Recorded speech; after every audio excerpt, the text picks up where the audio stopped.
Olá, sejam bem-vindos. Sou a professora Elisete. Um super beijo a todos vocês. Nessa noite de quinta-feira, estamos aqui preparados para a nossa disciplina, né? Hoje nós vamos falar sobre negociação e o tema é a primeira unidade do nosso livro que nós temos lá, né?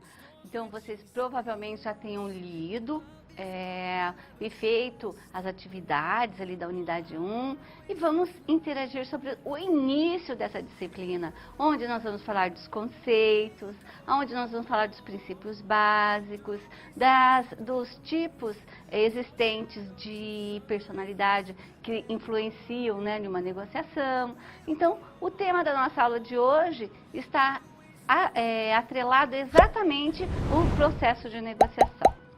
E eu queria dizer para vocês que a negociação, ela é algo assim inerente ao ser humano. Desde que nós nascemos até, acho que nós morremos, a gente vai negociar. Por que que nós vamos negociar? Eu brinco assim, que tudo que a gente fizer durante a nossa vida é um processo de negociação, para quando nós morrermos, chegar lá no céu e bater na porta assim, toque, toque. Olha, com licença, eu fiz isso, posso entrar? Daí o que tem a chave lá, o que tem o poder, vai dizer, olha, talvez não, talvez sim, né? Então nós vamos ter que negociar para trabalhar e para seguir nesse processo. Então, diante do exposto, eu gostaria de dizer para vocês que o nosso assunto hoje, ele vai ser abordado de uma forma estabelecendo objetivos e desafios e resolvendo esses desafios, que serão as nossas situações e problemas. Por isso, eu gostaria que vocês lá no slide vissem o convite ao estudo. Qual é o propósito? Então, qual é o objetivo da disciplina de negociação para vocês? Não apenas dessa teleaula, mas da disciplina como um todo. Primeiro, que vocês, entendam o conceito de negociação. O que é negociação? Da onde vem? Qual é a etimologia da palavra negociação? O segundo, conhecer os seus processos. Como ocorre o processo? E os tipos de negociação existentes. Alguns deles, porque existem vários tipos. Cada autor traz uma metodologia, uma nomenclatura diferente. Planejamento de uma negociação, como é que a gente faz esse planejamento? Quais são os efeitos que nós temos que ter aí? Elaborar um MANA, ou MANA, como algumas pessoas falam. O que é um MANA? É a melhor alternativa à negociação de um acordo. Então, aqui estão algumas concessões, algumas margens, algumas coisas que nós temos que analisar antes de ir para uma negociação. E também conhecer as questões éticas e culturais que envolvem uma negociação. Se vocês perceberem, então, quando nós falamos de negociação, nós estamos falando de alguns processos que estão ligados ao alcance, dos objetivos propostos para uma empresa, seja ela na compra e venda, seja ela na distribuição de produtos, seja ela adquirindo o produto do fornecedor e assim por diante. Então, para que o nosso objetivo, aquele que nós colocamos anteriormente, seja alcançado, é importante que você acompanhe a situação que nós propomos, que é baseada numa realidade existente em várias situações problemas, nas 4 situações problemas que teremos no decorrer da unidade, dessa teleaula. E também, nessa situação que eu posso dizer que é a realidade profissional que acontecerá. Então, qual que é o grande desafio nosso? Nós vamos conhecer o caso, vocês já viram no livro, do senhor Antônio, que criou uma agência de publicidade digital. A princípio, uma negociação que não era tão grande, pequena. Porém, a empresa, ele saiu tão bem, ele adquiriu know-how e, como se diz, conseguiu deslanchar o seu empreendedorismo foi além das expectativas e a empresa está prestes a fechar um grande contrato de prestação de serviço com uma companhia multinacional, que vai ser muito importante para o futuro dessa empresa do Antônio. Para isso, ele foi chamado para fazer essa negociação. Então, nossa história, nossa situação problema toda vai estar baseada no quê? Em auxiliar o Antônio a entender todo o processo de negociação, quais são os fatores que interferem em uma negociação, principalmente desse porte, uma grande negociação de uma empresa, né, com know-how multinacional que está se instalando no Brasil. Então, quais são os fatores importantes? O que Antônio vai ter que entender para ter sucesso nessa negociação? Então, quando nós falamos sobre o processo de negociação, sobre alguns fatores, nós temos que analisar o todo, nós temos que analisar como esse processo vai decorrer. E para que a gente comece então a nossa aula, eu convido vocês a assistir o vídeo inicial. Vamos lá?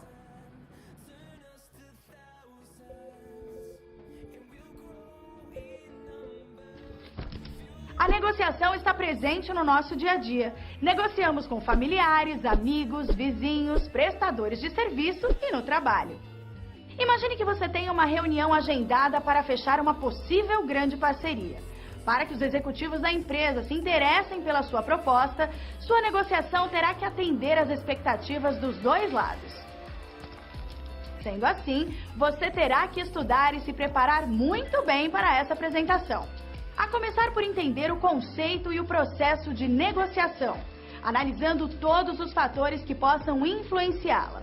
Estudar o processo de comunicação será a base da sua apresentação. Também será essencial entender algumas diferenças entre negociação baseada em posição e negociação baseada em interesse, e negociação para resolução de conflito e negociação para elaboração de acordo. O relatório Maná, melhor alternativa para um acordo negociado, terá que ser bem estudado para aprender como prepará-lo. Você também precisará conhecer a árvore da decisão e os aspectos culturais que podem surgir e influenciar qualquer negociação. Estudar as normas e padrões éticos que devem ser seguidos também é essencial, assim como entender o conceito de justiça em uma negociação. Todos esses itens serão estudados e vistos na prática nas SPs desta unidade. Preparado para se tornar um mestre na arte da negociação? Então acesse o livro didático e o material complementar que você encontra no seu ambiente virtual. E não se esqueça de fazer os questionários das pré- e pós-aulas de cada sessão. Bons estudos! Esse é o resumo do que nós vamos fazer nessa aula. Estão animados? Eu espero que sim, afinal de contas, né, nós estamos aí, a primeira aula, hoje eu sei que vocês têm prova depois, mas esqueçam a prova. Usem agora esse momento para vocês relaxarem, tá? Prestem atenção, que daí vocês, como se diz, o cérebro de vocês vai ficar enxuto para na hora da prova vocês, como dizem, matar a pau. Vamos lá, então, entender o que nós precisamos fazer, quais são os conhecimentos que vocês prévios, que vocês necessitam para a nossa aula de hoje. O slide lá vai mostrar para vocês a primeira coisa, que é a definição do que é negociação. Segundo Guirado, ele diz que negociação é um processo de comunicação interativo estabelecido quando duas ou mais partes buscam um acordo durante uma transação, atendendo seus interesses. Se vocês forem buscar lá no dicionário a palavra, o que significa negociar, você vai encontrar como comprar, vender, ajustar. Quando nós falamos ajustar, qual é o princípio do ajuste? É você chegar a um acordo. Então, também você vai ter como mediar, tantas palavras que envolvem um processo como um todo. Nessa disciplina, em especial, nós vamos falar da parte mais comercial envolvida, não a parte emocional de uma negociação, porque existe também, tá? Existem fatores específicos, porque nós não negociamos apenas uma empresa, nós negociamos a nossa vida, nós negociamos profissionalmente e pessoalmente. Vocês devem estar falando assim, mas como assim, professora? Olha, quando eu estou aqui ministrando essa aula, ou quando eu passo em algum lugar, de uma certa forma estou negociando o que você acha, a forma como você me vê. Sim, porque os meus procedimentos vão fazer com que eu influencie o seu pensamento em relação a mim. Então, se você vai gostar de mim, se você não vai gostar, tudo isso está relacionado a uma forma de negociação. Ela não é não necessariamente a de compra e venda ou de troca. Eu posso negociar um cargo, eu posso negociar um novo local de trabalho, uma mesa diferente e não está envolvendo dinheiro. Então, negociação é uma coisa muito ampla. A gente costuma, dentro dessa área de negociação, dizer que a primeira grande negociação que aconteceu no mundo foi entre a Eva e a serpente. Só que foi uma negociação ganha-perde. Quem saiu ganhando foi a serpente, porque a Eva foi expulsa do paraíso. Então, o que quer dizer? Quer dizer que num processo de negociação, se não houver o ganha-ganha, essa negociação será uma vez apenas, seja ela no âmbito pessoal ou profissional. Então, desde sempre, nós, administradores, vamos negociar com um funcionário, às vezes, uma resolução de conflito. Você vai negociar um período de férias, você vai negociar o horário de trabalho, muitas vezes intervalo. Você vai negociar tantos procedimentos, tais como os benefícios. Você vai negociar como empregador e muitas vezes você vai negociar como empregado. Isso sem falar nos tipos de negociação que nós vamos encontrar, que é a comercial, nós vamos encontrar negociação sindical, que está ligado também à parte de uma empresa, do RH, né? Você tem a negociação sindical, que é muito importante para ambas as partes, tanto empresa como empregado. Então, vocês viram o conceito básico de negociação. Mas quais são os conhecimentos? O que nós vamos estudar? O que vocês precisam entender nessa teleaula? O slide aponta para vocês os 3 principais focos, que é o conceito de negociação, a negociação como uma abordagem sistêmica. O que é isso, professora?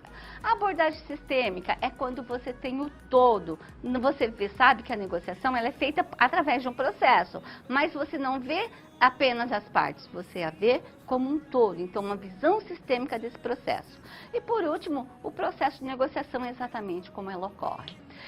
Nesse sentido, pensando já na nossa aula, eu trago para vocês a primeira problemática, que é conduzir uma negociação para a agência de publicidade do Antônio e, principalmente, analisar e determinar uma estratégia empresarial que o leve ao sucesso.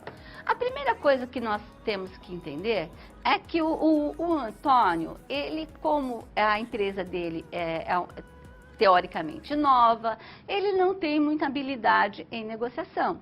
Por isso, ele conversando com o seu amigo, né, que é um executivo de uma empresa, ele deu alguns passos para que o Antônio comece a se preparar. Primeiro, lendo sobre o assunto, inteirando o que é negociação, muitos livros, conhecendo o assunto, dominando o assunto, porque o Antônio está muito seguro, ele nunca participou de nenhuma negociação. Por isso é importante que a gente entenda como ele se conduzirá esse processo e como nós, né, que somos, entre aspas, os seus auxiliares, o ajudaremos nesse processo. Para tanto, eu convido vocês a ver o vídeo de abertura da nossa primeira situação problema. Vamos lá?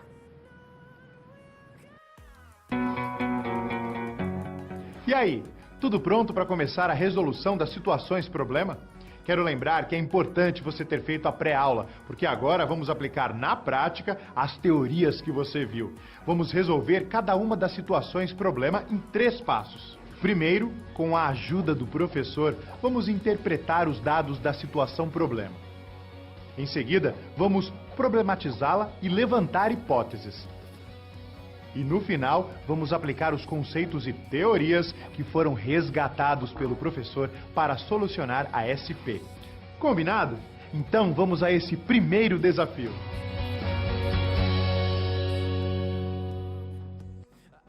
Preparados? Então vamos ajudar o Antônio? Vamos fazer essa força aí, ver o que nós precisamos fazer e aprender para auxiliá-lo? Então no slide nós vamos entender a dificuldade do Antônio. Quem nós vamos ajudar então? O nosso querido amigo Antônio, que é o proprietário de uma agência de publicidade digital.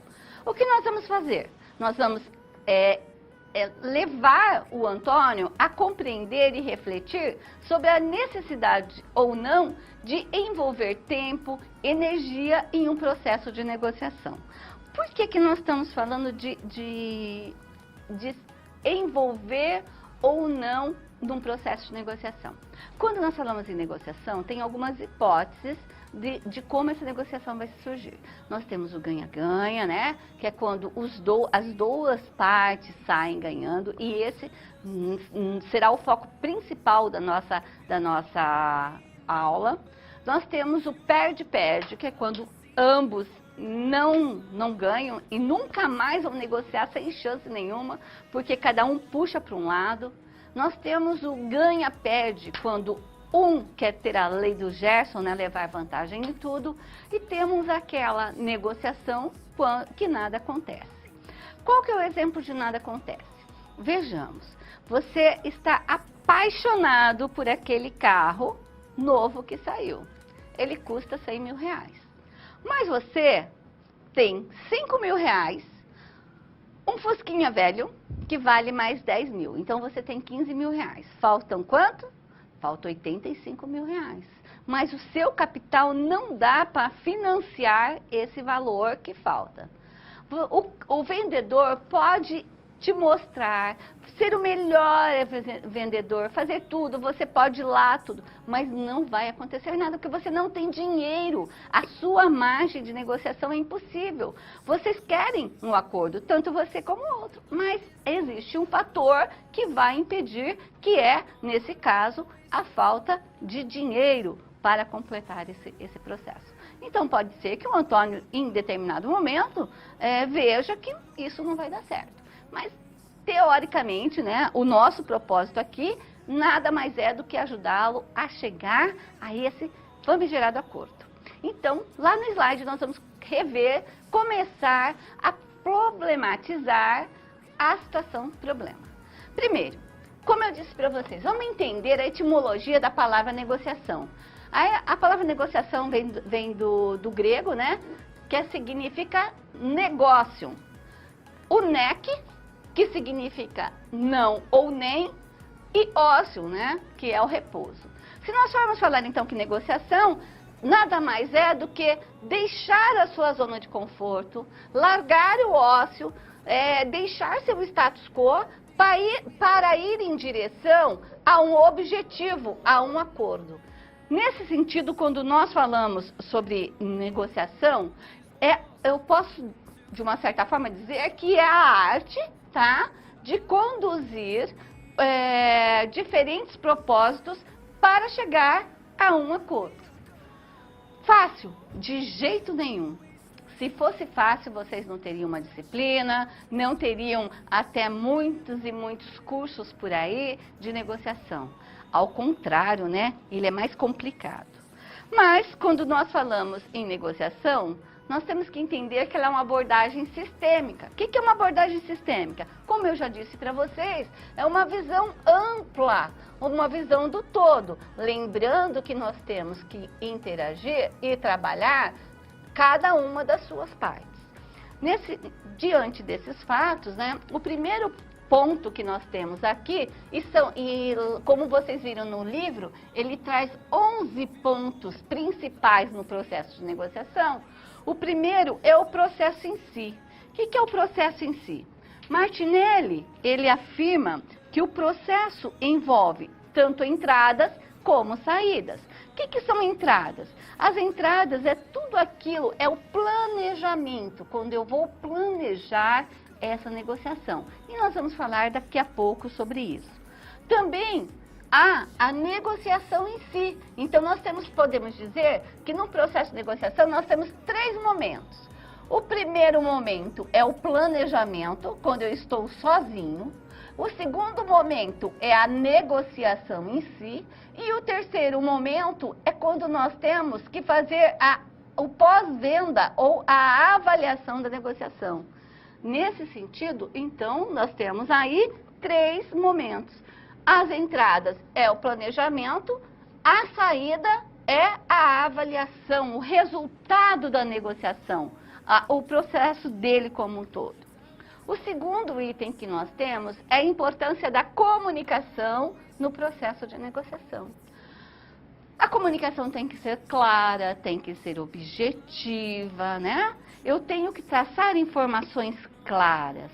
E a forma como eu coloco essas informações é muito importante. Vejam, quando eu estou fazendo um acordo, eu vou redigir um contrato para a parte final da assinatura. Mas nesse meio, né, nesse inteirinho, nós temos o quê?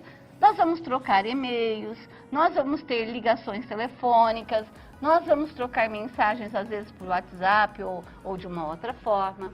Portanto, é imprescindível que eu saiba a forma de comunicar, que elas sejam claras.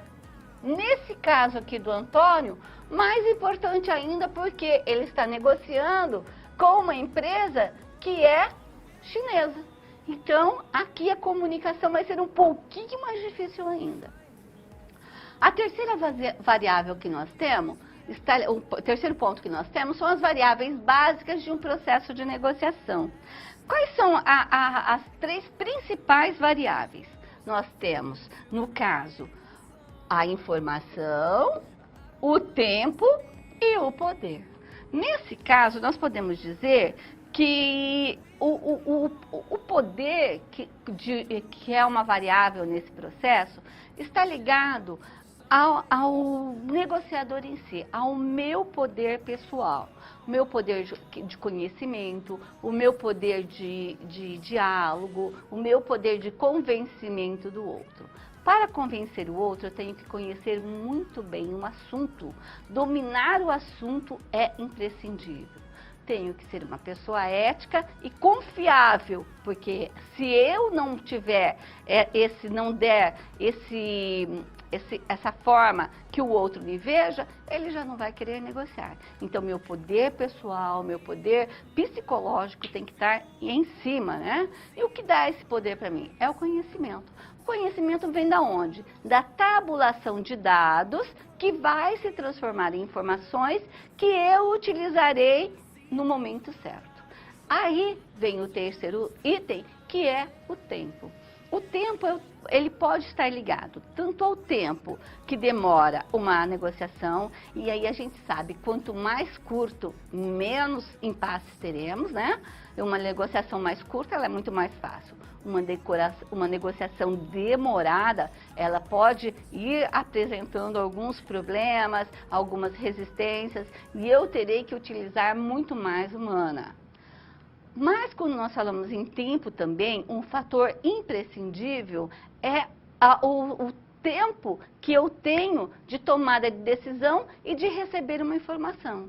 Vocês devem estar falando, mas como assim, professora? Olha, vamos dizer que, lembra quando, talvez vocês são meios novos, não se recordem disso, mas houve uma época no Brasil em que o real e o dólar, eles eram paritários, o mesmo valor, 1 por 1.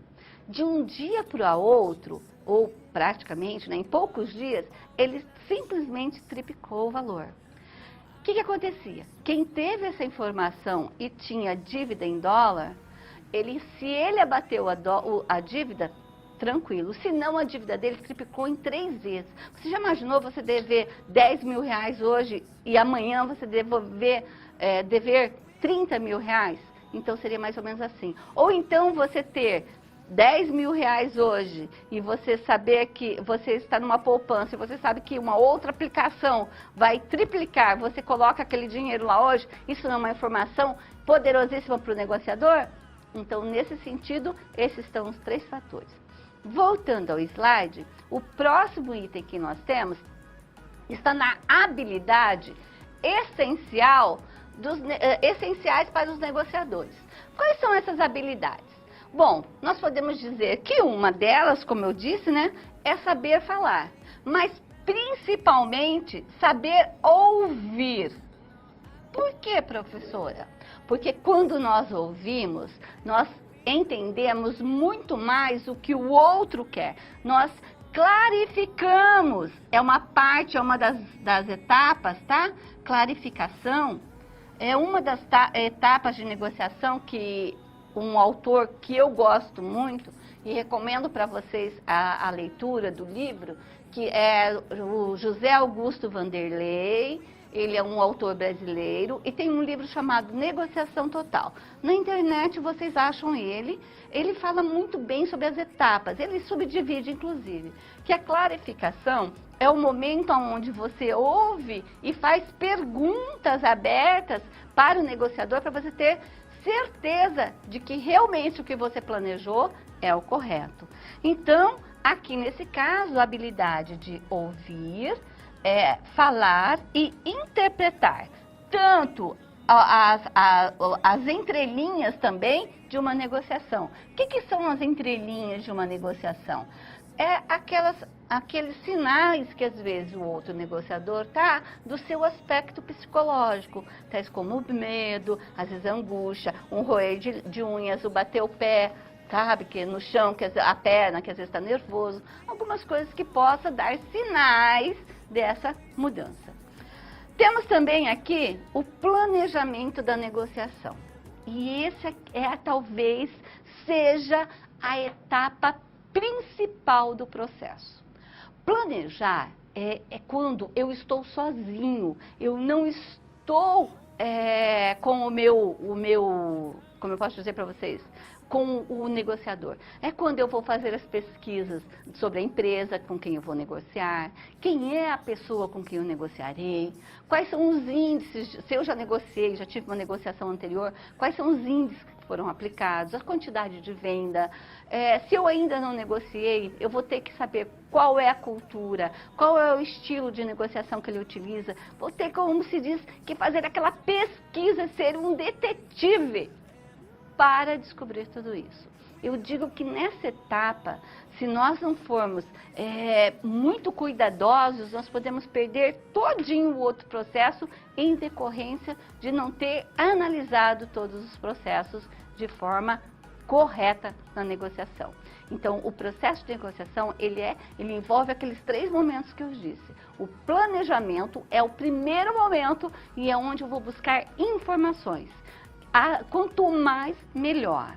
E, principalmente, escrever uma humana, melhor alternativa, né, de um acordo, de negociação de um acordo. Ou então, também ter cartas na manga, onde eu vou poder colocar, deixar algumas alternativas, caso haja um impasse durante a negociação. No planejamento, eu vou definir as minhas margens de negociação. O que é minha margem? É o máximo e o mínimo aonde eu posso oferecer. O mínimo que eu posso vender um produto e o máximo que eu posso oferecer, por exemplo, para comprar um produto. Então, eu tenho que estabelecer a minha margem. Quanto é que eu posso? Senão, você pode se envolver ali e fazer uma negociação que estrague, que quebre uma empresa. Porque se você, no momento da negociação ali, você animar tanto com a quantidade e for abaixando tanto a um processo que te der prejuízo, você não vai conseguir cumprir com o seu acordo. Então, é importante que você saiba até onde você pode chegar em uma negociação. Lógico, quanto mais, melhor, mais lucro você terá. Mas você tem que saber tanto a prazo, né? Quanto tempo eu tenho para produzir isso? Não adianta você querer fazer uma negociação que a pessoa queira comprar você amanhã aquilo que você não pode cumprir. Então é melhor que você fale, não, eu não posso cumprir assim, não tem condições, eu posso te entregar fragmentado, assim, assim, ou então por processos, mas sendo claro e honesto, ok?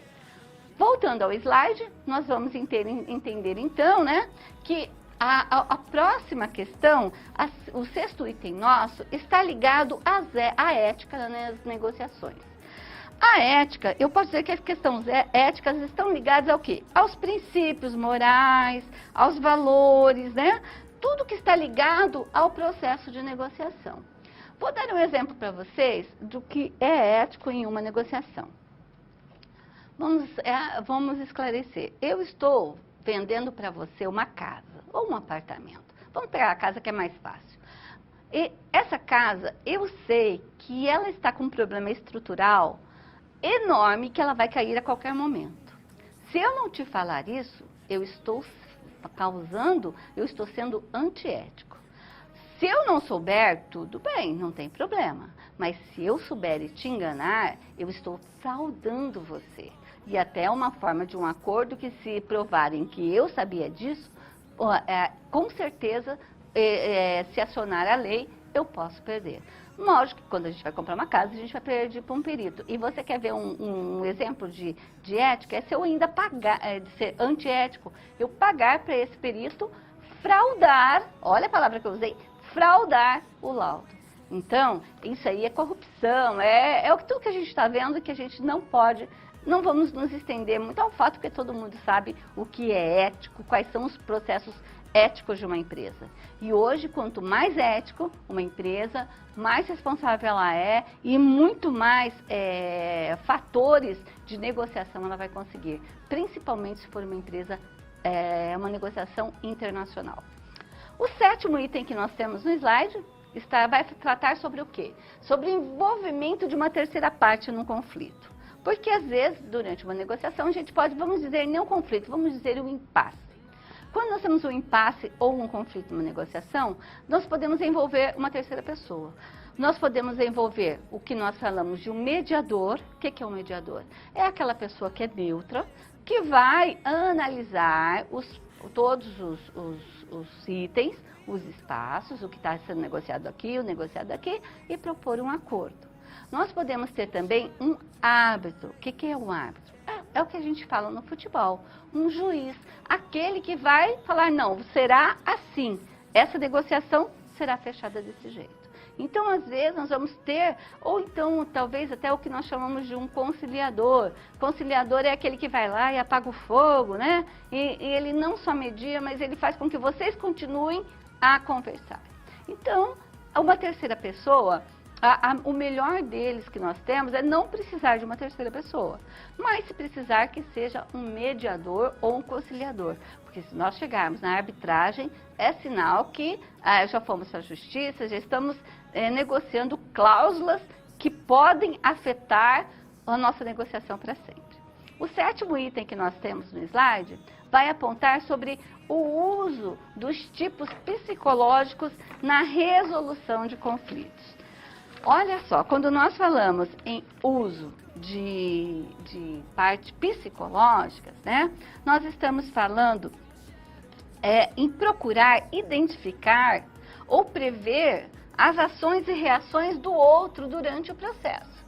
E as nossas também, não é?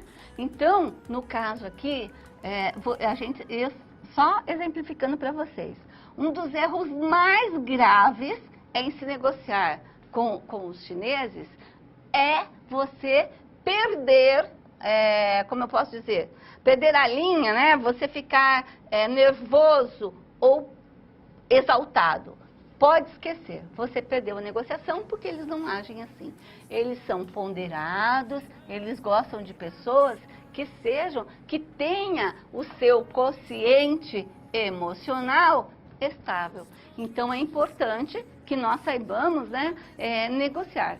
E quando para a gente se a gente estimular uma pessoa com os nervos exaltados, nós vamos perder, muitas vezes, a oportunidade do diálogo. E uma negociação, ela está muito mais ligada ao diálogo do que a conflitos, não é assim? Você não quer comprar e vender diversas vezes ou negociar muitas vezes com o fornecedor para que seja bom para ambas as partes? Se a gente começar a criar situações de conflitos e provocar o psicológico do outro, não vai ter uma confiança e a credibilidade vai ser manchada. O próximo item que nós temos aqui, né? Olha só que palavra bonita, né? É o que nós chamamos de vanchantans. Esses vanchantans, eles são uma preocupação, né? Nossa, elas estão ligadas. Vamos então primeiro, né, explicar o que são. As vantenchans são um conjunto ordenado de valores, sentimentos, concepções. Em resumo, a visão do mundo sobre a ótica do indivíduo em determinado momento, porque nós podemos mudar a nossa ótica. Exemplo, vamos pegar um conflito muito grande que está ocorrendo no mundo. O Estado Islâmico. Eles estão recrutando pessoas no mundo inteiro. Pessoas que, às vezes, na sua Vantenchan, ela não concordava, a visão de mundo dela, ela não era simpática a essa ideologia, se eu posso assim dizer.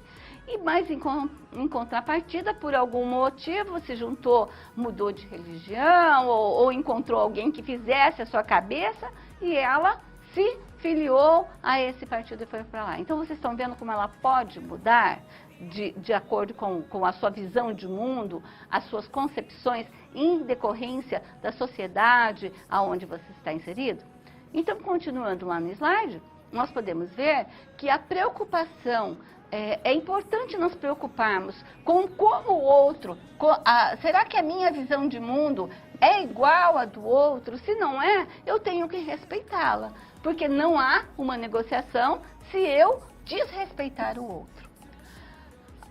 A 10ª que nós temos aqui é a capacidade de lidar com as diferenças das vantenchans dos envolvidos, como eu acabei de ressaltar ali agora, né? A gente respeitar, não é porque você, vamos dar um exemplo aqui de futebol, né? Não é porque o outro é corintiano e você é palmeirense que você não vai negociar com ele. Amor, negócios à parte. Paixão de um lado, dinheiro do outro. Então, nós temos que entender e simplesmente não vamos conversar de futebol com ele. Porque senão vai dar o quê? Briga, vai ter conflito e já acabou, né? E por último, buscar uma negociação evolutiva. O que é uma negociação evolutiva? Ou então, né, hierarquizada com o sistema de valor. Nós vamos traçar nesse passo aqui uma forma de criar um valor, de buscar alternativas que seja satisfatória para ambas as partes. E, portanto, quanto mais nós trabalhamos nisso, maior será a nossa fortalecimento dos nossos trabalhos e a busca pela satisfação. Então, quando nós vamos fazer uma negociação, o ganha-ganha é muito bacana. E vamos esclarecer o ganha-ganha. Quando nós falamos em ganha-ganha, não significa que o mesmo G de um vai ser do tamanho do outro. Exemplo, você está vendendo um carro por 20 mil e o outro quer pagar 18. Vocês negociam, chegam aí num patamar aonde você vende e acaba vendendo por 18.500. Você não perdeu 1.500. O outro pode achar que ele ganhou R$1.500, porque ele podia ter pago, então que o ganho dele fosse maior. Mas para você precisava só de 18 mil. Você ganhou R$500. Então não é porque o valor seu, que vocês colocaram de diferença, que vocês chegaram, porque a sua margem de negociação não era 18 mil. A sua margem de negociação mínimo, quando você colocou lá para você, que ele não sabe qual era de 15 mil. Então você teve muito mais ganho do que ele que só queria pagar 20, se você for analisar. Então o ganho do outro não é importante, o importante é que ambos saiam satisfeitos. Isso é ganha-ganha. Não vamos buscar quem foi melhor na negociação. É aquele que atingiu o seu objetivo. Eu queria comprar o carro e você queria vender, não era assim? Então, ambos satisfeitos. Ponto final. Não se discute mais isso. Então vejam que quando nós falamos de negociação, um dos fatores primordiais é a comunicação. E comunicação, assim como negociação, é um processo. No slide, eu trago para vocês o processo de comunicação em uma negociação, né? Comunicação assertiva, aquela que realmente é uma comunicação e não um monólogo ou um duólogo. Professora, o que é o duólogo? Quando duas pessoas conversam e não se entendem, porque cada um fala uma coisa e não ouve o que o outro está dizendo. Então, nós temos alguns elementos da comunicação. Para que uma comunicação ocorra, eu preciso, no mínimo, de duas pessoas, a existência de duas pessoas, que é o emissor de uma mensagem e o receptor dessa mensagem. Mas, professor, eu me comunico, eu não preciso ter ninguém, eu me comunico através do WhatsApp. Ah, perfeito! Você se comunica através, então, por meio de, mas para que você se comunique, tem que haver uma outra pessoa. O computador, a forma como nós estamos tendo a aula agora, é um meio de comunicação. A forma como a mensagem vai ser mandada. Então, nesse caso aqui, vamos ver, olha, se nós tivermos uma comunicação cuja mensagem no meio tiver um ruído, pode haver um conflito. E aqui é um exemplo. Você vai ser promovido. O que o outro entende? Meu Deus, vou ser demitido. Porque a fonética é muito próxima de uma palavra para outra. E isso vai ocorrer um ruído muito grande. Que são, quando nós falamos em ruído, existem barreiras na comunicação. Desculpe-me. Quais são os tipos de barreiras existentes? Nós temos as barreiras pessoais, né? Que é quando você não gosta do outro ou tem algum pré-julgamento, alguma coisa que faz com que você não queira ouvir o que o outro fala. Exemplo, o que ele vai falar eu já sei, você tem um pré-julgamento que já sabe sobre o que o outro vai falar, que entende mais que o outro. Nós temos as barreiras físicas. O que são barreiras físicas? É a distância, como aqui no caso nós estamos tendo, olha, pode ver que está longe um do outro, ele não ouve. Então aqui são os próprios ruídos de barulho, né? Nós temos aqui no caso calor, poluição visual, tudo isso são barreiras físicas. E temos também as barreiras semânticas, que foi o que aconteceu aqui devido ao som dessas palavras, que um falou em promovido e o outro em demitido. O que é semântica?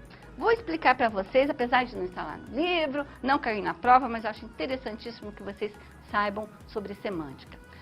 A semântica está ligada, exemplo, aqui está, nós temos aqui do meu lado o Cláudio interpretando a Libras, né? Libras, eu só sei falar curso, tá, pessoal?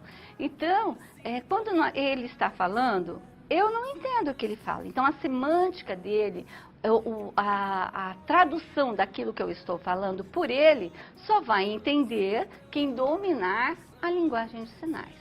E a semântica ela é muito perigosa, porque, vejam, se aqui no Brasil eu pegar e falar para vocês, é um palavrão. Agora, se eu fizer o mesmo sentido nos Estados Unidos, perfeito, eu falei, ok, pessoal.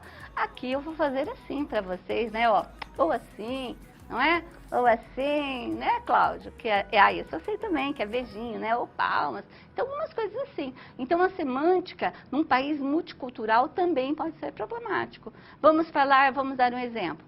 A mandioca. Aqui no sul é mandioca, e você vai encontrar em alguns lugares macaxeira ou aipim. É o mesmo produto, mas com nomenclaturas diferentes. E essas barreiras podem interferir na negociação.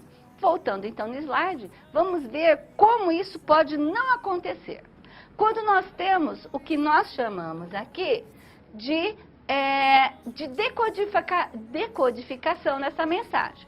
Porque quando eu mando uma mensagem para o outro, nesse caso aqui, né? Essa mensagem que eu vou ser promovido e o outro vai entender, eu estou dizendo para ele de uma forma correta. Então, vamos dizer que não tem ruído.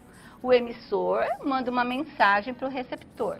Vamos supor que é um e-mail. Se você pegar o e-mail, escrever lá a palavra mensagem em Arial, vai chegar para outra pessoa a palavra escrita mensagem. Porém, se você pegar a palavra mensagem, for ali, selecioná-la e colocar naqueles estilos de palavras, acho que é symbol que tem, né? O que vai acontecer? Vai ficar um monte de florzinha, triângulozinho. A pessoa não vai entender. Então, ele não vai decodificar a mensagem.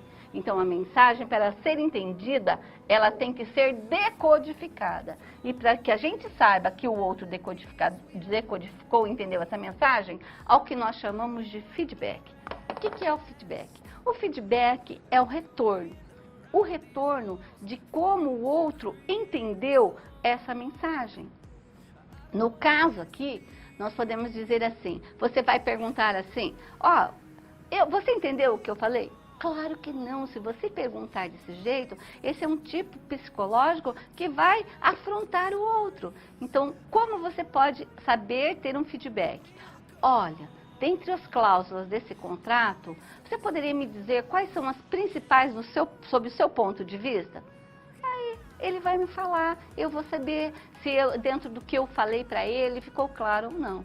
Então, quando nós falamos em comunicação, é o processo mais importante na vida do ser humano, porque é ele que desencadeia 99% dos conflitos existentes. Acreditam que isso é provado cientificamente? Testem isso na casa de vocês, ou então com a namorada, com o namorado, com a mãe e o pai. Fale alguma coisa que a gente diz que uma palavra mal dita, mal falada, pode causar um estrago muito grande. Então, a comunicação é importantíssima e que nós temos que ter sempre a clareza, utilizar as palavras de acordo com o entendimento do outro. Não adianta você querer falar, exemplo, imagina só se o outro que vier lá negociar com o Antônio falar tudo em mandarim. Antônio não entende chinês. Ele vai ter que contratar o quê? Um mediador, um intérprete para traduzir a comunicação. Aí já vai ficar mais difícil, não é assim? Mas então vamos resolver essa nossa primeira situação, problema? Lá no slide, vamos ver qual é a solução que nós temos que ter aqui nesse caso. Primeira coisa, o Antônio, ele vai ter que analisar todos os fatores existentes no processo de negociação, né? Então, ele vai ter que, primeiro, planejar, estudar, entender a negociação, como ela ocorre, quais são as vantagens da Xinmin. Vai ter que entender também quais são as ferramentas de comunicação que ele vai poder usar para que não haja ruídos. Será que ele vai ter que contratar um intérprete? O que ele vai ter que fazer para que não tenha o processo de comunicação não seja atrapalhado.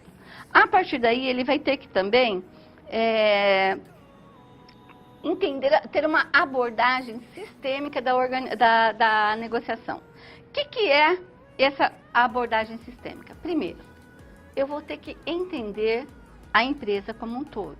Eu vou ter que analisar os tipos psicológicos, tá, que poderão estar envolvidos na Xinmin. Eu tenho que analisar o idioma que será falado e descobrir, será que eu vou entender? Se não vou, terei que contratar uma outra pessoa? Quais são as maiores vantagens que eu tenho? Quais são as questões éticas? O que eu tenho que saber dentro desse processo de negociação? Bom, eu tenho que saber. A primeira coisa é como eu vou cumprimentar essa outra parte. Para saber, eu vou ter que entender, então pesquisar lá na China como é isso daí. Como são os acordos lá, quais são as partes, como é que eu escrevo esse contrato, qual a forma de pagamento, será que pechinchar é algo que Antônio pode ou não fazer? Então tudo isso ele vai ter que entender dentro do processo de negociação desse parte principal, que é o quê? O planejamento da negociação. Vai ter que saber tudo. Serão noites e noites de Antônio, praticamente sem dormir, para preparar se ele quiser ter sucesso nessa negociação. Vamos ver agora o vídeo que vai dar uma introdução à nossa segunda situação problema, que ainda continua até o final para a gente auxiliar Antônio.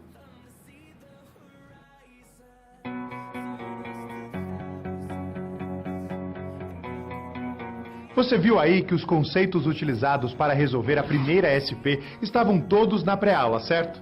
Antes de seguir em frente, ficou com alguma dúvida nesta SP? Você tem algum comentário a fazer?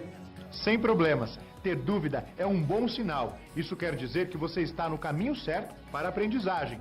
Não deixe de enviar suas dúvidas. No final desta aula, teremos um momento de interação.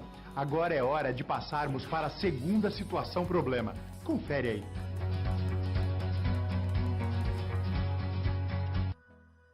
Vamos ver nossa segunda situação problema, então? Lá no slide, eu digo para vocês, o que nós vamos ajudar? O Antônio, né? Porque ele está preocupadíssimo com a reunião que ele vai ter com a Xim. Por que ele está preocupado? Ele tem razão para isso, né? Porque ele descobriu que vai ter que fazer essa reunião e apresentar nessa reunião todo o seu projeto. E aqui está o futuro da sua empresa. Então, o que nós vamos fazer? Nós vamos analisar quais os fatores que aumentam e quais os que diminuem o poder do negociador. E como o Antônio deve trabalhar isso daí. Bom, a princípio, nós vamos entender que a negociação, ela parte de dois princípios, nesse caso. Por posição e por interesse. Quando nós temos por posição, nós temos uma negociação distributiva. O que é uma negociação distributiva? É aquela aonde o negociador, ele quer, eu posso dizer para vocês que seria o ganha-perde. Eu quero ganhar, porque quando eu falo por posição, é o meu interesse que está em jogo. É eu que tenho como se diz? De ganhar. O interesse é apenas de uma parte, muito maior. Então, aqui na negociação, no caso, o benefício seria praticamente para um só. Então, esqueça, não é esse tipo de negociação com o Antônio. Nós vamos ensinar o Antônio. Nós vamos ensinar o Antônio na negociação de interesse, que é o que nós chamamos de ganha. Vou até fazer dois jeitos diferentes para que vocês entendam que nem sempre pode ser o mesmo tamanho. Essa negociação por interesse, integrativa, que nós chamamos, que é a negociação por interesse, ela tem, o que eu posso dizer para vocês, os ganhos são mútuos. As duas partes devem sair ganhando. E essa negociação ela é baseada em interesses porque as partes envolvidas procuram identificar os interesses da outra. E trabalham para maximizar o valor da negociação. Não o valor em si, mas o valor total, o valor sistêmico, para que dê possibilidade de atingir uma segunda parte da negociação. Um exemplo de negociação por posição muito grande são as crianças. As crianças, quando negociam com os pais, elas querem sempre ganhar. Os pais, coitados, sempre perdem. Então, ela quer sempre aquele brinquedo, ela quer sempre alguma coisa e nunca olham. Por quê? Porque ela ainda tem a posição, a criança ela ainda tem o individualismo. Ela não aprendeu a trabalhar em equipe e em coletivo. Já nós, adultos, temos que ter uma negociação integrativa, baseada em interesse e ganhos mútuos. Por quê? Quando nós temos o objetivo de uma negociação, nós fazemos uma negociação através de dois objetivos. O primeiro é péssimo, é solucionar um conflito. Porque quando um conflito já está instalado, nós podemos dizer que é para resolver um problema que está chegando ao fim do questionamento. um relacionamento que está acabando, não é? Porque solucionar um conflito, provavelmente está acabando, a confiança já foi quebrada, o comprometimento já foi. Então, nesse caso aqui, eu posso dar para vocês que as pessoas já perderam todo o foco. E nesse caso, muitas vezes, a negociação utilizada para solucionar um conflito é utilizando uma terceira pessoa, que seria não o mediador, mas principalmente o árbitro, né? O juiz para fechar esse problema. Já quando nós temos uma negociação para elaborar um acordo, diferentemente, né? São relacionamentos de longo prazo que nós vamos ter. Afinal de contas, nós queremos influenciar o outro e ser influenciado através de um, como se diz, de um relacionamento longo e duradouro, aonde essa negociação ela vem a trazer para os dois vantagens no decorrer do tempo. Quando você negocia pela primeira vez com uma pessoa ou com uma empresa, você tem parte do seguinte pressuposto: olha, eu estou te conhecendo. Então, a primeira negociação, às vezes, ela não é tão fácil. Você vai entender a cultura, vai ter alguns fatores que dificultam. Porém, quando você cria aquela confiança, vai facilitando o conhecimento e a negociação. Ela é muito mais fácil quando a pessoa pegou confiança em você. Vou dar um exemplo para vocês. Os japoneses, eles são muito desconfiados na hora de negociar. Então, enquanto eles não pegarem confiança, olha, eles são quietos, calados, quase não têm expressão. Depois que eles pegam confiança em você, olha, aí você tem quase tudo com eles.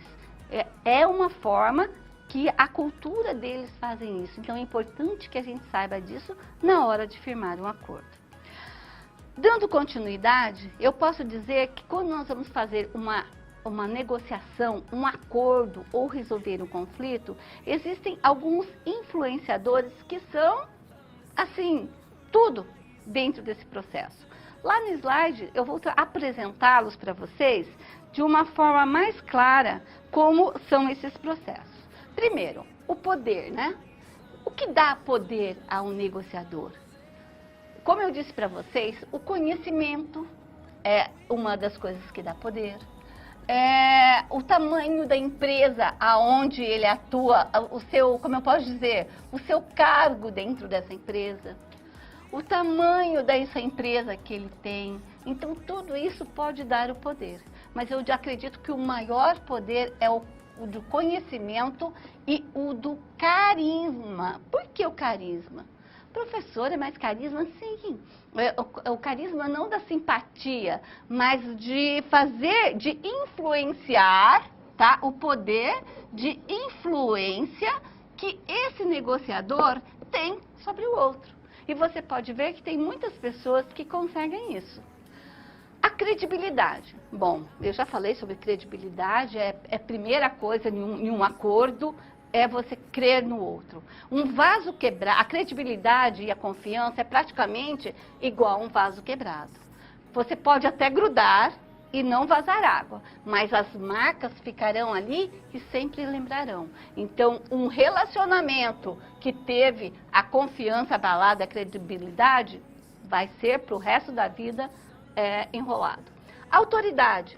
Então, autoridade, quando nós falamos em autoridade, nós estamos falando de como a autoridade que você tem no assunto, a autoridade que você tem para negociar com a outra parte.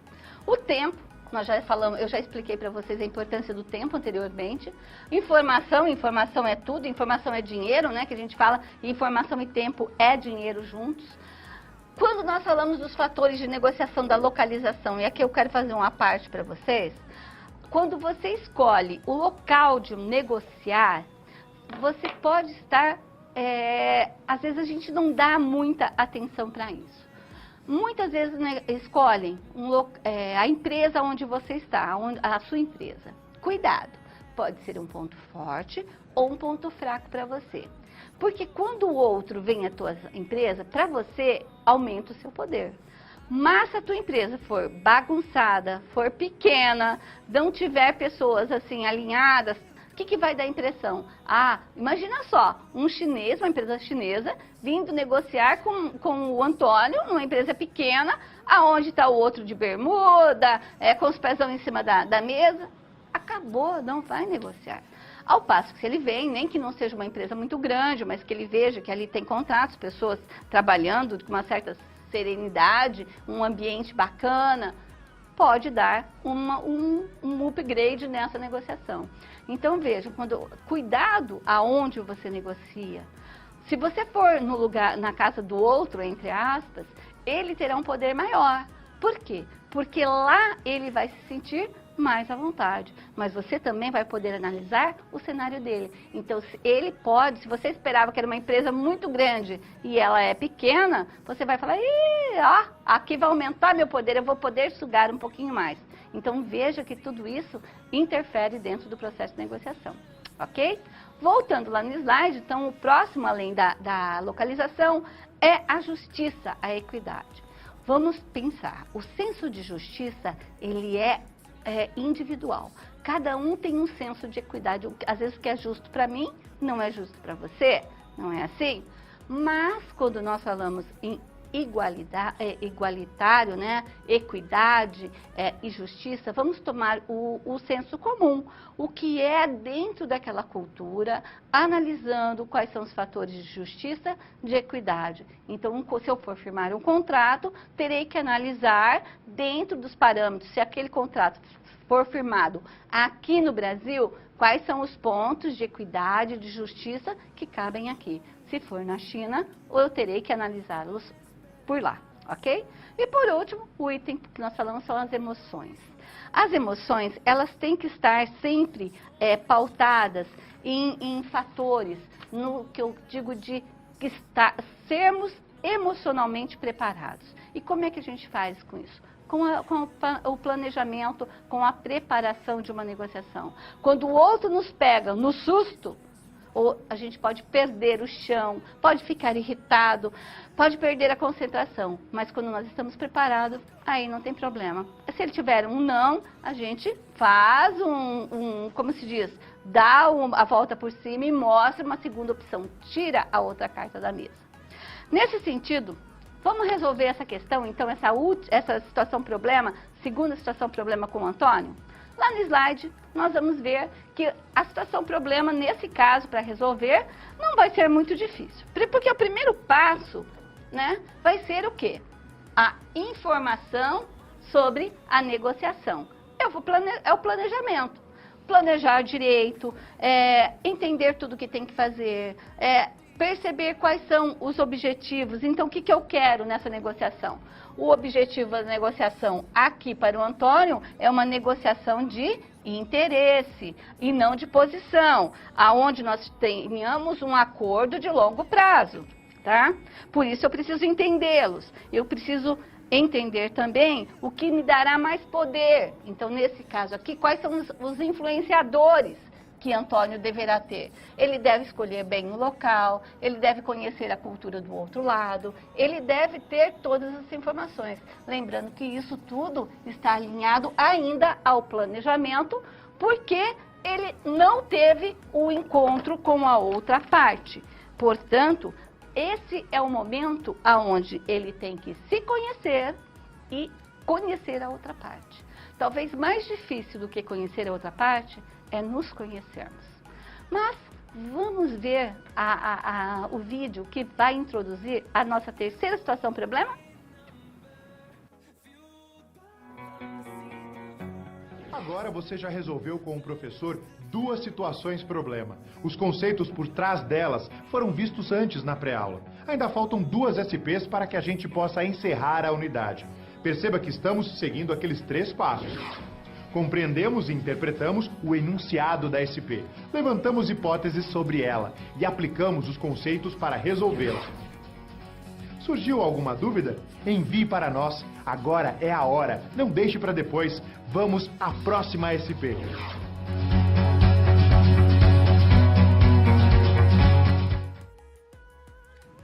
E aí, qual será o desafio que nós temos para ajudar o Antônio, então? Lá no slide, nós vamos ver que agora, como a reunião está se aproximando, quanto mais se aproxima, mais Antônio fica nervoso, né? Porque ele acredita que ainda não está preparado adequadamente para encontrar a outra parte. O que nós vamos fazer, então? Nós vamos explicar quais são as duas etapas essenciais do planejamento de uma negociação e como elaborar a melhor alternativa de negociação. A primeira problematização, nós vamos ver esses dois tipos. Primeira coisa, quando nós vamos planejar uma negociação, nós temos que analisar a situação e definir os objetivos a qual nós queremos chegar. Primeiro, quando nós vamos analisar uma situação, eu já disse para vocês, só estou repetindo. Nós vamos levantar todas as informações. Vamos também descobrir quais são os interesses e a ordem de relevância desses interesses. Então, nesse sentido, quando eu vou me preparar e analisar. Bom, o Antônio vai vender para os chineses. Então, o que eu tenho que fazer? Quais são as informações que eu preciso da Xinjiang? Quais são os relevantes? Então, meu interesse aqui é fazer uma negociação baseada em interesses. Então, eu vou querer negociar mais vezes. Quais são os objetivos? Eu vou ter que refletir sobre quais serão os objetivos do processo da minha negociação. Então, a negociação como um todo, como será, onde será, quais são as formas dessa negociação. E a partir daí, eu tenho que estabelecer o que nós chamamos de mana, que é a melhor, né, alternativa numa situação de negociação.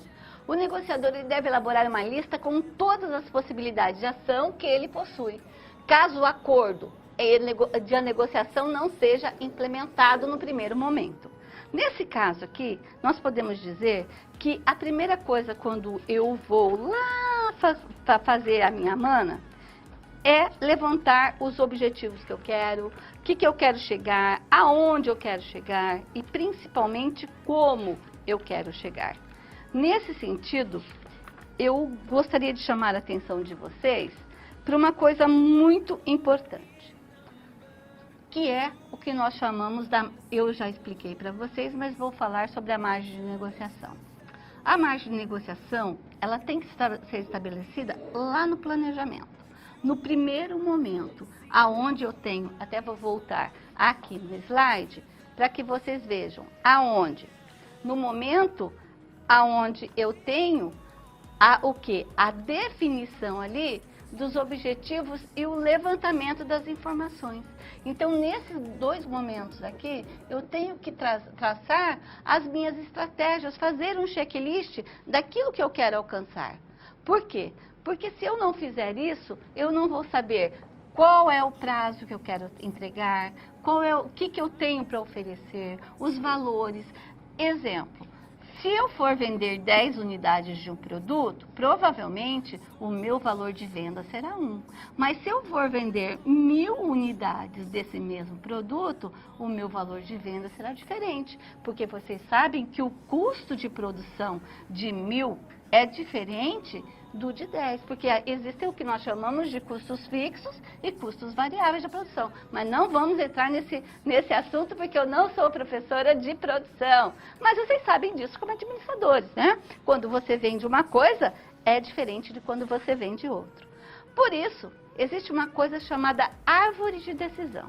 O que é a árvore de decisão?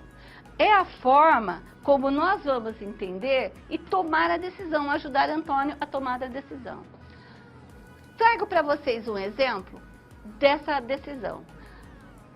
Se eu vou adquirir um produto de um fornecedor internacional ou nacional, primeira coisa, se for internacional, será em dólar. Se for nacional, é em real. Mas mesmo que seja no internacional e eu vá trabalhar com ele, com o dólar. Esse dólar, hoje, né, hoje o dólar está, eu vi o fechamento, foi a 13,15 ponto alguma coisa, eu não me lembro alguma coisa que teve. Hoje esse dólar está aqui, né? Está variando, vai variar entre 3 e 5 reais. Mas, se eu negociar em real, R$ 1.000 serão R$ 1.000 hoje, serão R$ 1.000 daqui a um ano. Já em dólar, não.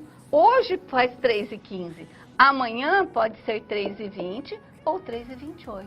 Então, a árvore de decisão é quando eu ponho algumas alternativas que eu fiz no checklist anterior e vou escolhendo dentre elas quais as possibilidades.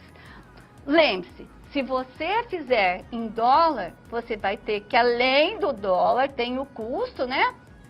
De saber se hoje ele vai ser fixo ou não, qual o valor que é. Ou a menos que eu atribua isso a um percentual, a um outro valor. Mas é uma decisão que eu tenho que tomar. Então, como é que eu tomo essa decisão? E a partir daí, nós vamos resolver a situação problema desse caso do Antônio. Vimos que dentro o que nós temos que fazer em uma situação, qualquer uma negociação, a primeira coisa é o planejamento. Como nós vamos planejar. A segunda é analisar a situação. E por último, estabelecer os objetivos. Então, esses 3 passos.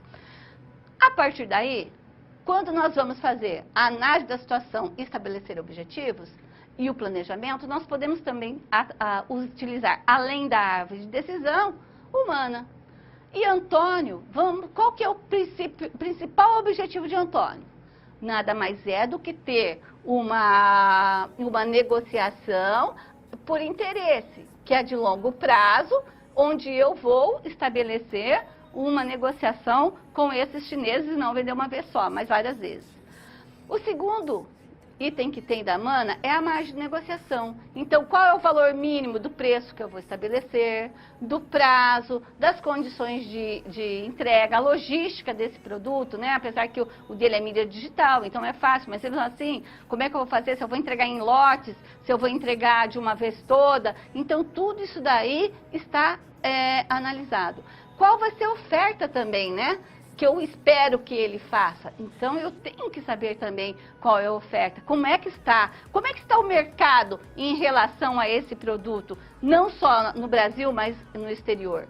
O prazo, como eu disse anteriormente. Então, quanto tempo eu terei para fazer isso? E caso não aconteça, eu vou procurar um outro cliente? E isso são decisões que o Antônio vai ter que tomar. Então, eu vou ter que me preparar. Por que pode ser mas professora, está tudo tão fácil. Mas pode ser que eu não aceite isso daqui, porque a venda dele, mesmo que seja muito, não vai cobrir meus custos e eu não terei lucro nenhum ou não terei forma de aumentar o meu capital. Então, quando nós temos que tomar um cuidado, né, muito grande nesse caso, porque nós temos que saber que para eu levantar meu mana, os dois têm que sair ganhando nessa solução. Tá quase fácil? Não, tá difícil, né, de resolver. Mas tem problema pior ainda, pessoal. Não tá tão fácil, não. E a nossa próxima situação, problema, que é a quarta e última, vai trazer os fatores mais importantes nesse passo aí, nesse processo de negociação da Xim. Vamos, então, assistir a cápsula para ver como é que vai ser?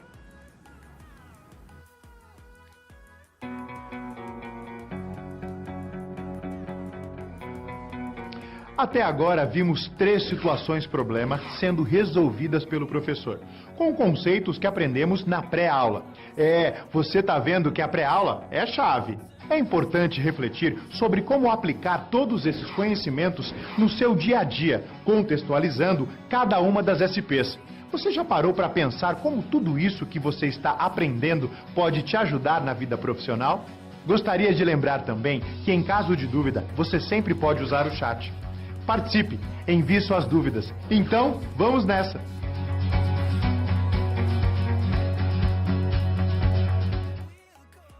Chegamos à última situação problema.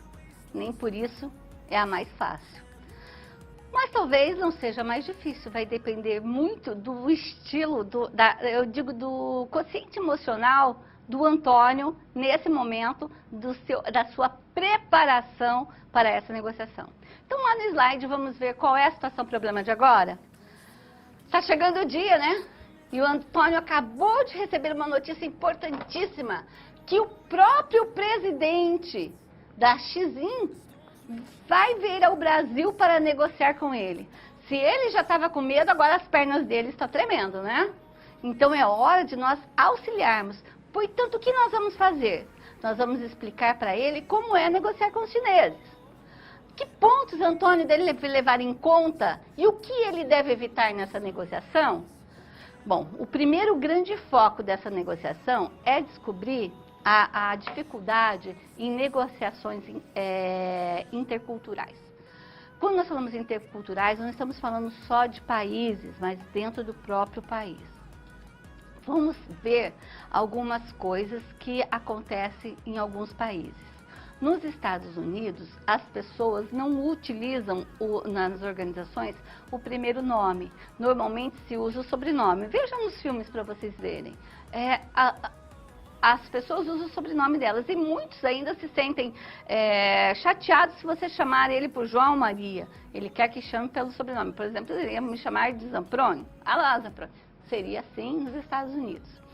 Na Índia, se você for cumprimentar uma pessoa, os homens, as mulheres nem cumprimentam, não se tocam, porque para eles o toque não é algo bacana. As mulheres vão fazer namastê, né?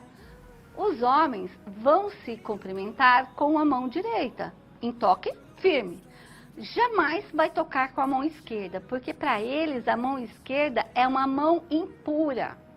Como assim, professor?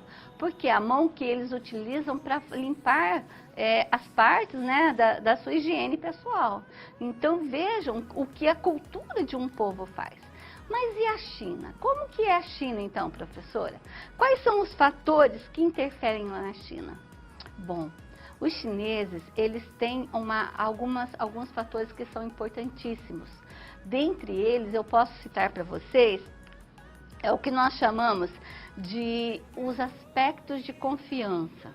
Então, para eles, como eu disse anteriormente, você gritar, você se exaltar é um erro muito grande.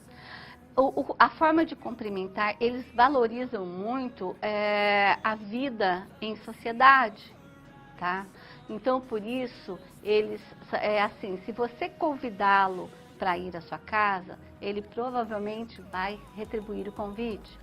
Eles gostam de presentear, mas tomem cuidado, porque então se ele te der um presente, você retribuirá com outro. Mas eles são muito também, como eu posso dizer assim, medrosos, supersticiosos é a palavra correta. Lá na visão deles, um chapéu verde significa que você vai ludibriá-lo, que vai passar a perna nele. Então, nunca dê um chapéu verde. As coisas que eles mais gostam de receber de presente são livros e flores, mas nunca dê 4 presentes, porque para eles o número 4 é algo ruim, que os lembra morte. A fonética deles lembra morte.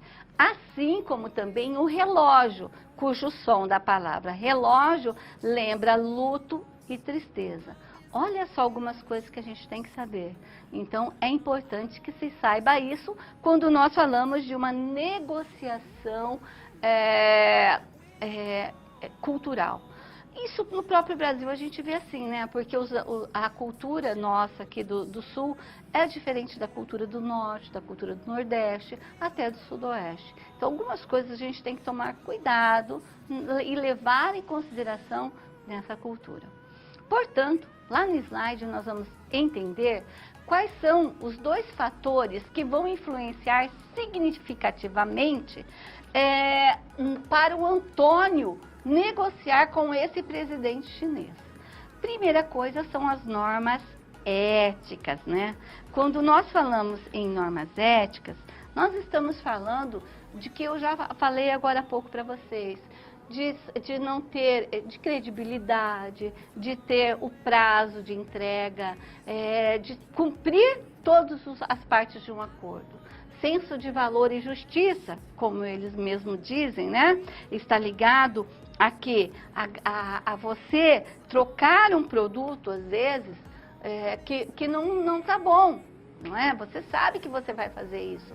As normas e os valores de uma organização, ela tem que estar... Eu não preciso ir no Procon para que essa empresa siga isso. Uma grande empresa, ela cumpre os seus compromissos e os honra. Quando nós falamos em relação, então, como nós vamos ajudar o Antônio a resolver esse problema? Primeira coisa, conhecer família. O que quer dizer com isso? Que os chineses, para eles, é importante conhecer a vida pessoal das pessoas com quem eles vão negociar. Então, por isso, convide, às vezes, esse diretor para um jantar, num evento social, num restaurante onde tem essas pessoas. Para eles, as refeições são um momento onde você tem como eu posso dizer, de aumentar, de concretizar a amizade e os relacionamentos. Então, eles adoram compartilhar refeições e eles aceitam de bom grado esses convites, porque eles acreditam que uma refeição ajuda, né, a construir uma relação de amizade. Olha só que bacana. Então, quando algumas outras não permitem, eles assim o fazem. Não abraçar nem beijar, pelo amor de Deus. Não vai fazer igual essa professora, chegar e beijando todo mundo. De jeito nenhum, não pode. Por quê? No caso dos japoneses, dos chineses, o mais importante é trocar os cartões. E troca os cartões entregando com as duas mãos, que eles também vão receber esses cartões. Você quer ver uma coisa errada numa negociação? Um chinês, ele jamais vai negociar com você se você não se apresentar antes de falar para ele. Olha, eu sou fulano de tal, e eu faço tal coisa. Então, isso é importantíssimo. Cores e números. Então, branco, não use branco, porque para eles branco é uma cor de luto também. Eles não usam o branco, para eles é uma cor negativa. Cuidem, que eles são muito, como eu disse para vocês, algumas coisas, eles são supersticiosos. Mas se você tiver que usar alguma coisa, nessa superstição para eles é algo positivo, os números múltiplos de 5 e o número 8, que tem uma fonética para eles, que é sucesso. Vestuário conservador, então as mulheres, por favor, não utilizem batom muito colorido e roupas extravagantes. Troca de presentes, como eu falei para vocês, então se eles interessante, normalmente dê algo da sua região, do Brasil, simbolizando que tal uma bola de futebol autografada aí pelo Pelé, olha só, muito bacana para ele dar. Pontualidade. Isso é algo que é essencial na visão dos chineses. Por quê? Seu carro quebrou? Tivesse saído mais cedo. Choveu? Tivesse saído mais cedo. Pontualidade é algo primordial. Então, chegue antes, meia hora antes, uma hora antes, não importa. Mas nunca chegue atrasado. Eles não admitem. Para eles é falta de respeito e falta de consideração. Viram? Antônio vai ter que ser um cara muito polido. E nas refeições, tá? Não se assuste se um chinês terminou a refeição, ele arrotar. Porque para ele, se você não arrotar no término das refeições, significa que você não gostou da comida. Imagina você comendo aqueles grilos lá. Oi! Vai, professora, vamos mudar de assunto? Então vamos ver agora, né, a nossa participação da aula, o último problema que eu trouxe para vocês. Vamos ver? Chegamos ao momento final da nossa aula. Agora que você passou por todas as SPs, mais do que nunca é o momento de refletir sobre o que foi visto. Como esses conhecimentos se aplicam no seu dia a dia?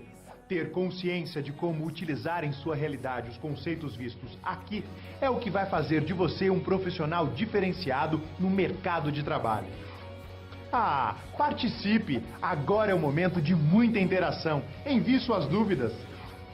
E não deixe de acessar o seu ambiente virtual e completar este ciclo fundamental para a sua aprendizagem, fazendo a pós-aula.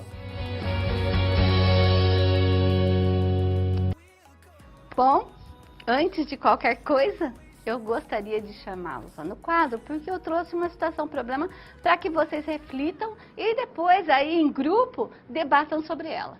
João é dono de uma pequena empresa de alimentos orgânicos chamada Vida Saudável, né? Que ultimamente a empresa vem sofrendo pressão para ampliar sua gama de produtos, já que seu principal concorrente vem lançando cada vez mais novos produtos que são apreciados pelos clientes. Afinal de contas, hoje nós estamos naquela vida saudável, né? É um modismo. João, então, precisa negociar com novos fornecedores para a produção de novos produtos. Nesse sentido, pense e reflita sobre a importância de se realizar negociações baseadas em interesses, tanto com os seus clientes como fornecedores. Como vocês fariam exatamente para acertar isso? Essa é a minha reflexão que eu vou deixar para vocês. E agora, né, nós vamos ter um momento de resposta. Ai, graças a Deus chegou o momento de ouvir vocês. Pessoal de Ilhéus, boa noite, professora. Um beijo para vocês. Qual a importância da negociação no dia a dia das empresas?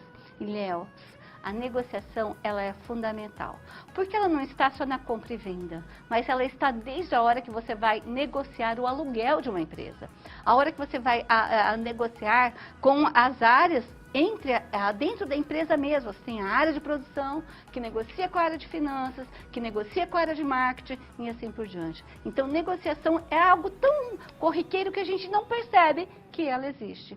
Então, quando você tem uma negociação e não conflitos, se você tem uma negociação por interesse ao invés de posição, e muitas vezes na empresa as pessoas querem ter posição, então o que importa é o meu setor. Não, o marketing tem que ter mais dinheiro do que a área de gestão de projetos. Aí você pode quebrar uma empresa. A professora a aluna Aline pergunta, Aline, um beijo para você. Qual a importância da figura do mediador num processo de negociação? Ele é fundamental, Aline. Por quê? Porque quando ele chega nessa parte do mediador, muitas vezes é porque alguns pontos específicos não estão sendo claros para ambos os lados.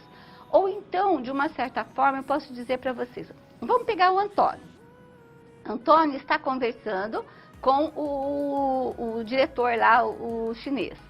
Como é que ele faria para se organizar? Ele vai precisar provavelmente de um intérprete.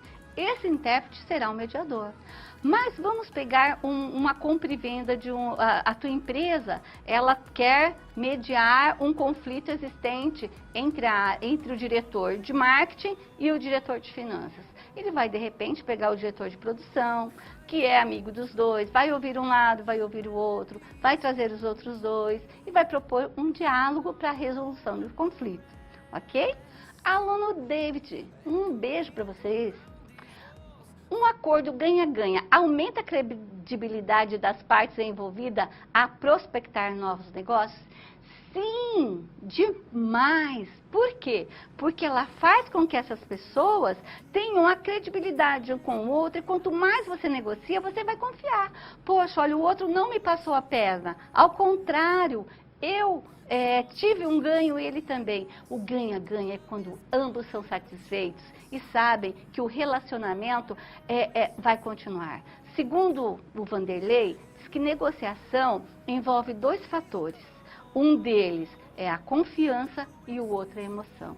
E os dois estão inteiramente ligados. Ai, eu gostaria de ter assim, mais umas 10 horas para a gente ficar aqui conversando, né? E principalmente esclarecendo as dúvidas. Mas se vocês tiverem dúvidas, estarei no chat daqui a pouco com vocês para tirar algumas dúvidas que forem precisas. Lembro que o fórum já está aberto, quero a interação de vocês e os aguardo na próxima aula. Então eu convido vocês a verem o nosso vídeo de encerramento, ok? Um beijo e boa Páscoa para todos!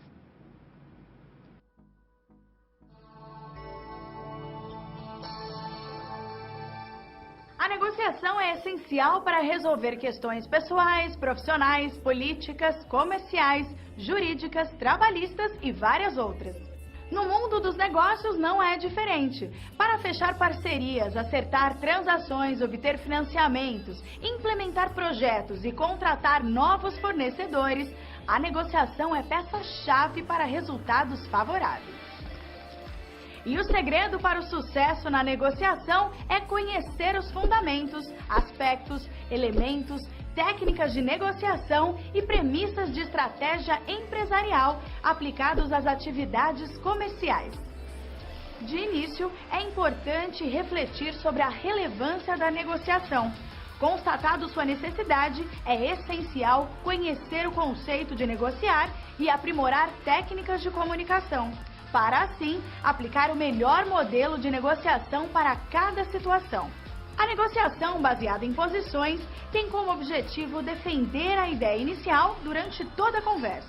Já na negociação baseada em interesses, os negociadores atuam em conjunto para crescer o valor daquilo que é negociado e para aumentar as chances de se chegar a um acordo. Às vezes é comum conduzir a negociação com foco em solucionar conflitos existentes entre as partes. No entanto, essa opção costuma causar mal-estar. O melhor é que ela seja evitada. Uma abordagem mais eficaz seria elaborar acordos, sugerindo boas soluções para ambas as partes, visando o relacionamento a longo prazo. O relatório Maná, melhor alternativa para um acordo negociado, é uma das ferramentas mais importantes para a elaboração de um bom relatório, item importante de uma negociação. Com ela é possível saber de antemão qual opção se tem, caso a negociação não se concretize, ou qual o mínimo que se pode aceitar em uma negociação. Uma outra ferramenta relevante é a árvore de decisão. Ela auxilia o negociador a tomar decisões mais racionais quando existem muitas opções para serem analisadas. Um bom negociador conhece as normas técnicas que devem ser respeitadas durante a negociação, assim também como se prepara para respeitar a cultura dos envolvidos no negócio. Ele também está ciente dos conceitos de valores e justiça, detalhes que, se não analisados na mesa de negociação, podem impactar no resultado final de todas as decisões. Para alguns, a negociação nas empresas ainda é vista como uma reunião para discutir interesses. Entretanto, para aqueles que se aprofundam no tema, estratégia empresarial e negociação são habilidades que podem e devem ser aperfeiçoadas. Quando baseadas nesses estudos e nas ferramentas desenvolvidas, as negociações podem atingir resultados cada vez melhores para os dois lados interessados. Para se tornar um bom negociador com habilidades e competências, estude e pesquise mais sobre o tema. Essa é uma arte que, com dedicação, ousadia e técnica, todos podem desenvolver. Até mais!